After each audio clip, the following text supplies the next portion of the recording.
नमस्कार, आप देख रहे हैं यूपी विशेष और मैं हूं आपके साथ रंजना सिंह राठौड़। बुलेटिन का आगाज करेंगे। ब्लैक फंगस को लेकर एक बार फिर से सरकार और जिला प्रशासन पूरी तरीके से गंभीर हो गया है। ऐसे में ब्लैक फंगस के इलाज को लेकर सरकार ने उसे महामारी घोषित कर दिया है।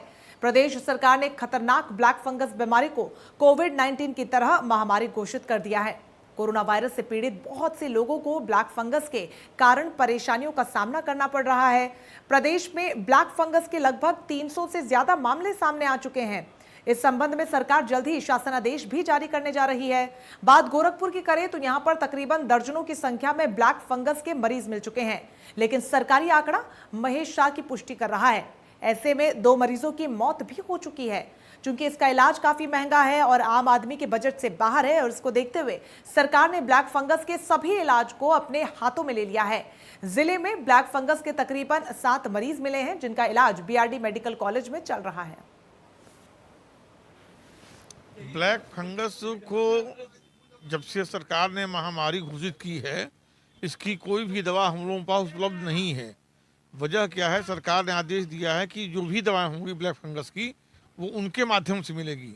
अगर मेरे पास आती भी है तो हम अधिकारी को सौंप देते हैं और वो अपने स्तर से बांटते हैं, उसमें हमारी कोई भूमिका नहीं है। महामारी पे नियंत्रण सरकार के पास सारे लोगों का जुटना कि हम कितने मरीज आए कितने नहीं आए, इसकी जानकारी के लिए है मेरे समझ से। बाकी तो सरकार की नीति जो भी हो। कोविड-19 से लोग अभी निजात भी नहीं पा पाए थे कि ब्लैक फंगस की बीमारी ने लोगों को परेशान और सख्ती में डाल दिया है। अब ऐसे में ब्लैक फंगस का खर्चा भी बहुत ज़्यादा है, तकरीबन 1.5 से 2 लाख का खर्च आता है। इसको लेकर के बाकायदे यहाँ के जिला प्रशासन पूरी तरह से तैयारी में जुट गए हैं। और आप देखेंगे कि अभी सीडीओ की गाड़ी भी यहाँ खड़ी है, अंदर सीडीओ और डीएम के साथ मीटिंग भी थी सीएमओ की, और अभी डीएम साहब गए हैं। यानी कह सकते हैं कि ब्लैक फंगस को लेकर के पूरी तरह से जिला प्रशासन और स्वास्थ्य महकमा पूरी तरह से अलर्ट है। और ऐसे में ब्लैक फंगस के मरीजों को लेकर के या दवाइयों को लेकर कोई कालाबाजारी ना हो सके, इसको लेकर पूरी एक रूपरेखा तैयार कर ली गई है। और बीआरडी मेडिकल कॉलेज में ही सिर्फ इसका इलाज है। यानी जो भी ब्लैक फंगस के मरीज अगर आते हैं तो सीधा जिलाधिकारी को फ़ोन करेंगे और वो सीधे बीआरडी मेडिकल कॉलेज में भर्ती होगा, और उसकी पूरी दवाइयों का खर्च सरकार उठाएगी। और इसको लेकर के जिला प्रशासन ने तैयारी की है और सारी दवाइयों को अपने कब्जों में लेकर के, यानी इसकी कालाबाजारी ना हो सके, क्योंकि दवाई महंगी है और एक इंजेक्शन इसका 7,000 के आसपास है। वैसे में समझ सकते हैं कि तकरीबन 1.5 से 2 लाख का खर्चा आता है, जिसको लेकर के आम आदमी कहीं ना कहीं उस खर्चे के जो है परेशान है। उसको सोच करके इसको लेकर के पूरी तरीके से सरकार और जिला प्रशासन मुस्तैद हो गया है। और ब्लैक फंगस के लेकर के किसी प्रकार की परेशानी ना हो, उसकी दवाइयों के से वजह से किसी की मौत ना हो, इन दवाइयों का कालाबाजारी ना हो, इसको लेकर के पूरी तरह से रूपरेखा तैयार की गई है। और बाकायदे एक एक पेशेंटों को बीआरडी मेडिकल कॉलेज में भर्ती करके उनके पूरे खर्च को सरकार और जिला प्रशासन व्यय कर रही है। Sushil Kumar, India news, Gorakhpur.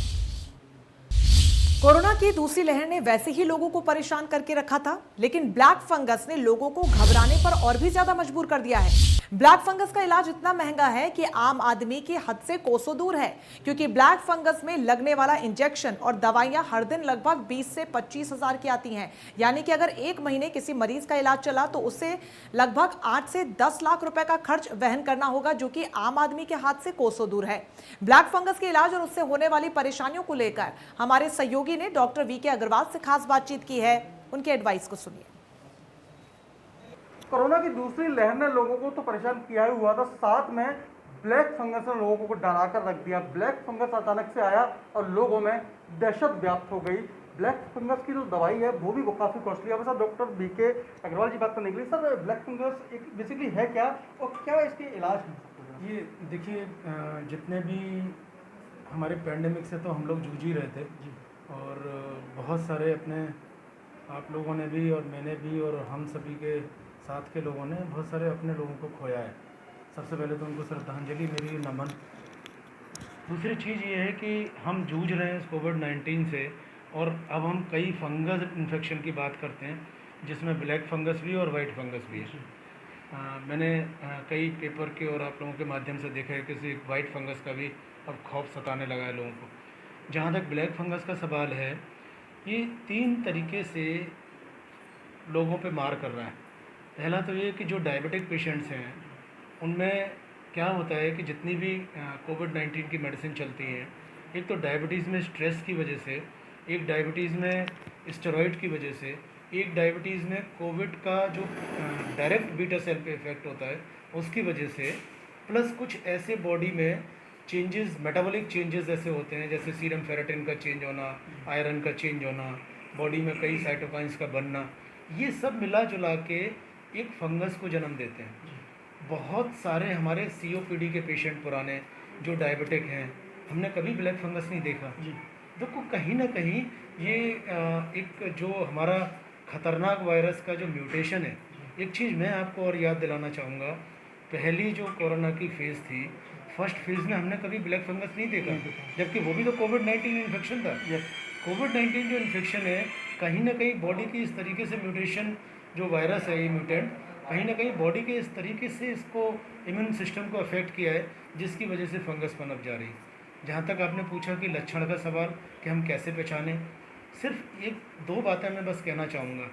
इससे खौफ लेने की ज़रूरत नहीं है, डरने की ज़रूरत नहीं है। मेरे को उम्मीद है कि जितने कोविड-19 के पेशेंट्स हैं, उनमें जितने आउटडोर पेशेंट हैं, यानी कि एसिम्प्टोमेटिक पेशेंट हैं, किसी इंसान को घर में कोरोना का ट्रीटमेंट ले रहा है, उसको ब्लैक फंगस नहीं होगा। तो आप डरें नहीं कि भाई हर एक को ब्लैक फंगस हो रहा है, हर एक को ब्लैक फंगस के इतने केसेस होंगे। जो हॉस्पिटल में पेशेंट्स हैं, जिनमें काफ़ी इक्विपमेंट लगाए जाते हैं, वेंटिलेटर पे हैं, जिनमें ऑक्सीजन सप्लाई होती है, तो कहीं ना कहीं प्लस बॉडी में बहुत ज़्यादा स्टेरॉइड की डोजेस चलती हैं, उसमें शुगर लेवल बहुत बढ़ जाता है, उसमें बॉडी का इम्यूनोसप्रेसिव एलिमेंट पहले से है। मान लो बहुत सारी बीमारियों से वो पहले से पीड़ित है, लिवर प्रॉब्लम है, किडनी प्रॉब्लम है, उनका इम्यूनिटी लेवल बहुत वीक है, ऐसे लोगों को ब्लैक फंगस का खतरा रहता है। तो कहीं ना कहीं सरकार द्वारा बहुत सहायता भी मिलती है, क्योंकि जिस प्रकार से ब्लैक फंगस का जो इलाज है तो काफ़ी महंगा है, वो 8 से 10 लाख रुपया महीना तक भी पहुंच सकता है। Sanjay Singh, India news. Corona के बाद बढ़े ब्लैक फंगस को लेकर हमारे सहयोगी ने केजीएमयू के vice chancellor doctor Vipin Puri से खास बातचीत की। क्या कुछ उनका कहना है, आपको सुनवाते हैं। राजधानी लखनऊ में ब्लैक फंगस घातक रूप ले रहा है और अभी यदि केजीएमयू की बात करें, चूंकि ज़्यादातर जो उपचार है केजीएमयू में चल रहा है, तो वहाँ पे 124 मरीज आ चुके हैं, जिसमें कि 10 मौतें भी हो चुकी हैं। हमारे साथ केजीएमयू के वीसी डॉक्टर विपिन पुरी जी मौजूद हैं। सर, बड़े चिंताजनक हालात हैं, क्या कहेंगे, किस प्रकार की आपके यहाँ व्यवस्थाएँ हैं? देखिए, कोविड जैसे आपको जैसे मालूम है, कोविड की नफरी कम हो रही है, ग्राफ डाउन स्लोप पे है। बट ये जो चिंताजनक जो बात है ये सो कॉल्ड म्यूकोरमाइकोसिस की, जो हम ब्लैक फंगस के नाम से हम जिसके बारे में हम डिस्क्राइब कर रहे हैं। हाँ, ये केसेस रोज़ हमारे पास आ रहे हैं, 8-10 केसेस हर रोज़ ब्लैक फंगस के हमारे पास हमारे ट्रॉमा, हमारे इमरजेंसी सर्विसेज में आ रहे हैं। एंड कई इसमें से अभी आज जैसे आपने सही बताया 124 केस की नफरी हो गई है। कई इसमें मरीज़ हैं, करीब 15 to 20% मैं कह सकता हूँ जिनका ब्रेन इन्वॉल्वमेंट भी है। करीब 30-40% इन सब में इनकी आँखों का इन्वॉल्वमेंट है, और बाकी जो हैं जो बच्चे वो उनका सिर्फ नोज़ और पैरानेज़ल साइनसेस का इन्वॉल्वमेंट है। तो ये एक्सटेंट है बीमारी का। एंड जैसा कि आपको मालूम है, इसका इलाज इंजेक्शंस है, इंजेक्शन एम्फोटेरिसिन जो 3 तरह के होते हैं इंजेक्शंस, जो हमें इस समय जो बेस्ट क्वालिटी ऑफ जो एम्फोटेरिसिन है गवर्नमेंट की तरफ से हमें मिल रहा है। एंड एक यूपी एडमिनिस्ट्रेशन ने एक सिस्टम शुरू किया है जिससे कि हमें अपलोड करना है डेटा रोज़ का कि हमारे पास कितने मरीज़ हैं इस ब्लैक फंगस के। उसको अपलोड करने से ही हमें उसके ऑथराइजेशन से हमें उसके इंजेक्शंस मिल रहे हैं। जैसे सर, ये बताइए कि इसमें जो ब्लैक फंगस से आपके यहाँ मरीज आ रहे हैं, उसमें कितनी आयु के लोग हैं? क्या बच्चे हैं, बुजुर्ग हैं, युवा भी हैं? साथ ही साथ इनमें प्रदेश भर में चिंता इस बात की है कि आखिरकार इसका इलाज महंगा है, और क्यों महंगा है, किस प्रकार इसका आम आदमी उपचार करा पाएगा? देखिए, एज अगर पूछें तो ये मिडिल एज और एडवांस एज वाले ही मरीज़ हैं। जैसे कि 30-40 की उम्र से लेके 50-60 वो एज ग्रुप है जहाँ पर आपको ज़्यादा मरीज मिल रहे हैं। बच्चों को हमने म्यूकोरमाइकोसिस में के मरीज को नहीं देखा अभी तक। महंगे हैं, इलाज महंगा है। हर जो लाइपोसोमल एम्फोटेरिसिन है, जैसे आपको मालूम है, वो कॉस्ट इस करीब 5,000 पर वायल है एंड हर मरीज को करीब 6 वायल रोज़ के चाहिए। तो अब आप सोच लीजिए, अगर 30,000 रुपया रोज़ का खर्चा अगर आपका करना है एंड ये इलाज लंबा है, ये 4 to 6 वीक्स के लिए इसका इलाज करना पड़ता है। तो इसलिए आप समझें कि इलाज काफ़ी महंगा है, लंबा है। अगर हमें कम्प्लीटली इसको ट्रीट करना है, आपको मालूम है कि इसकी मोर्टेलिटी मतलब मौत होने की संभावना करीब 50% मरीज़ों की इस ब्लैक फंगस से मोर्टेलिटी हो सकती है। इसलिए हमें बहुत अग्रेसिव ट्रीटमेंट करना है।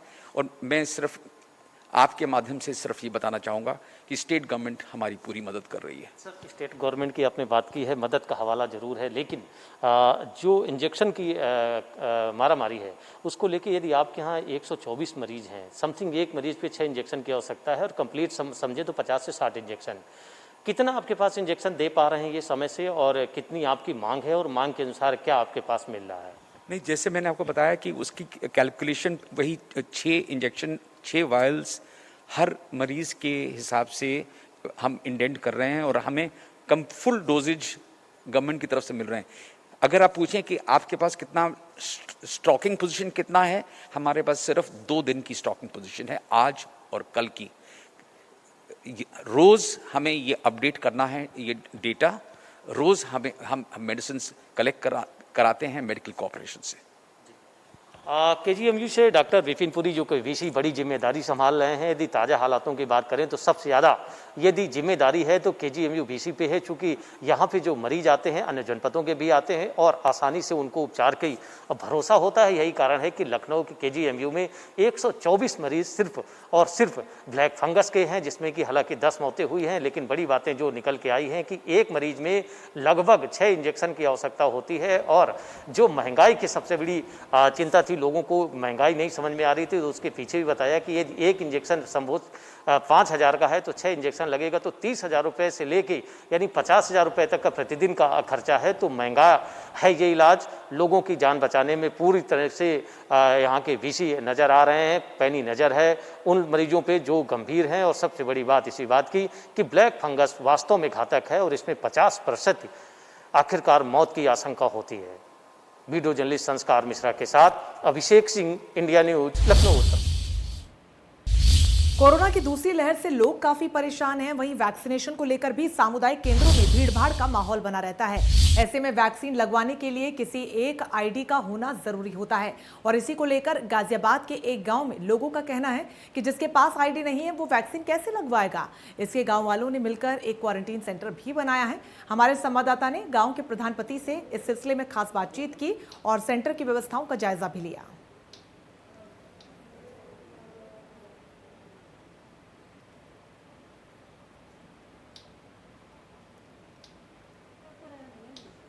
मैं उत्तर प्रदेश के ही गाजियाबाद में मौजूद हूं और ये लोनी के पास का जावली गांव है और यहां मैं आपको तस्वीरें दिखाता हूं।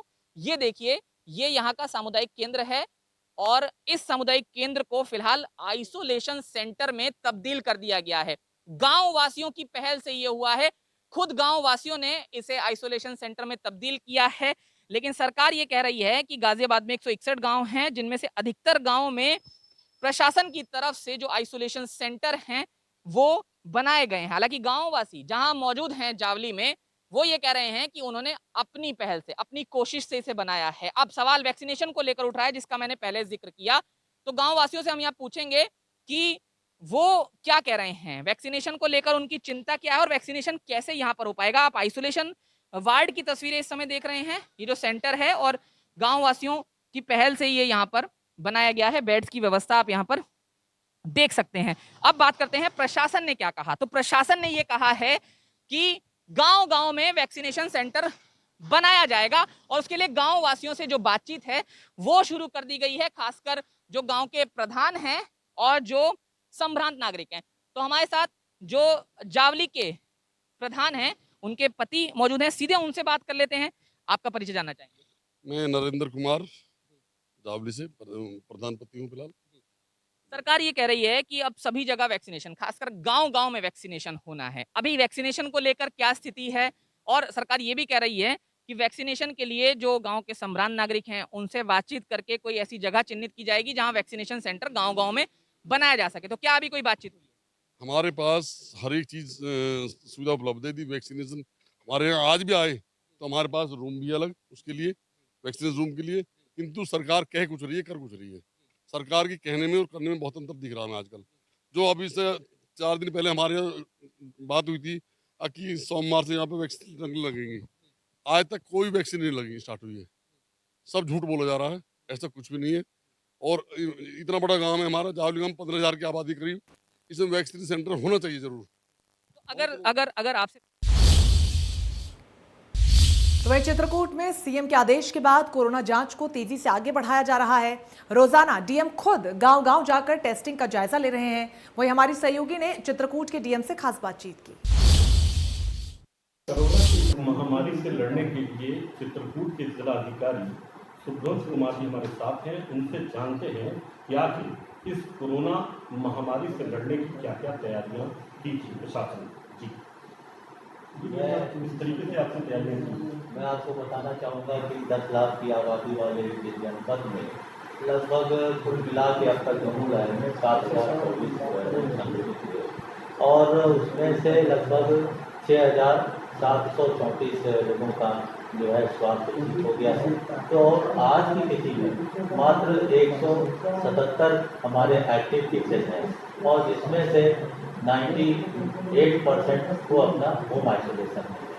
तो अभी स्थिति अच्छी हो गई है और बहुत ही तेज़ी से लोगों का स्वास्थ्य ये सुधर रहा है।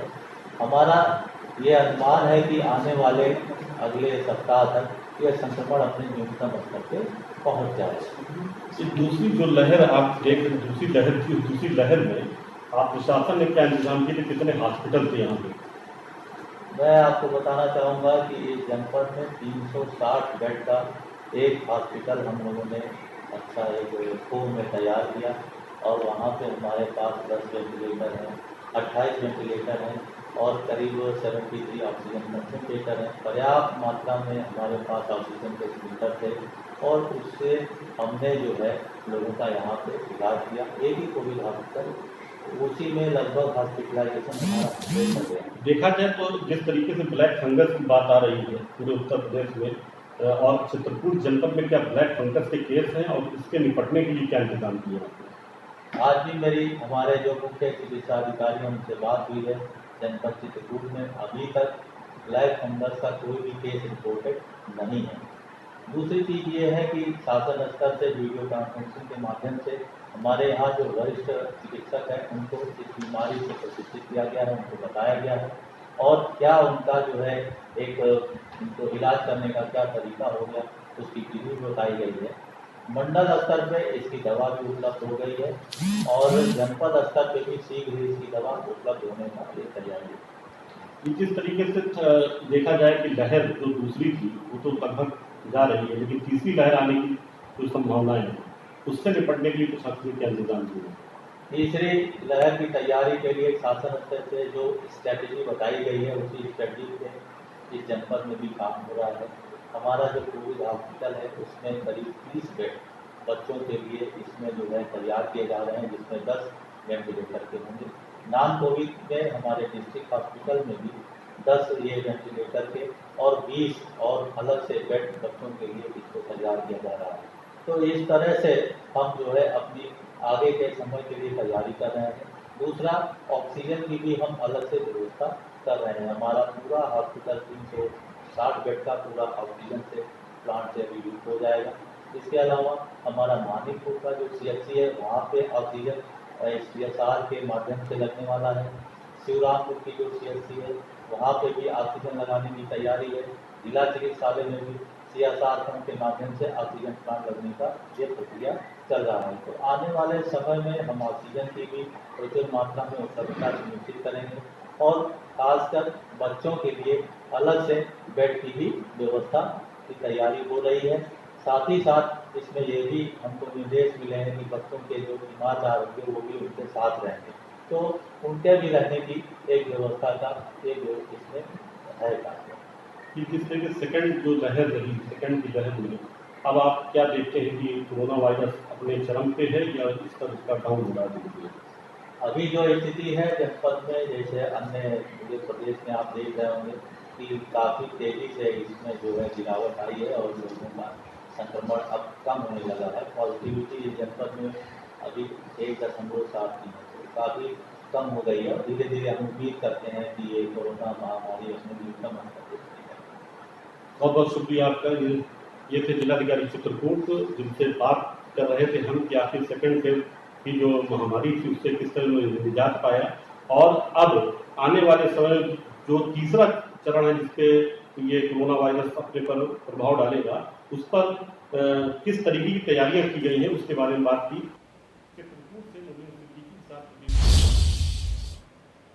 इसी के साथ यूपी विशेष में बस इतना ही, लेकिन लगातार बड़ी खबरों के लिए आप बन रही है हमारे साथ। नमस्कार।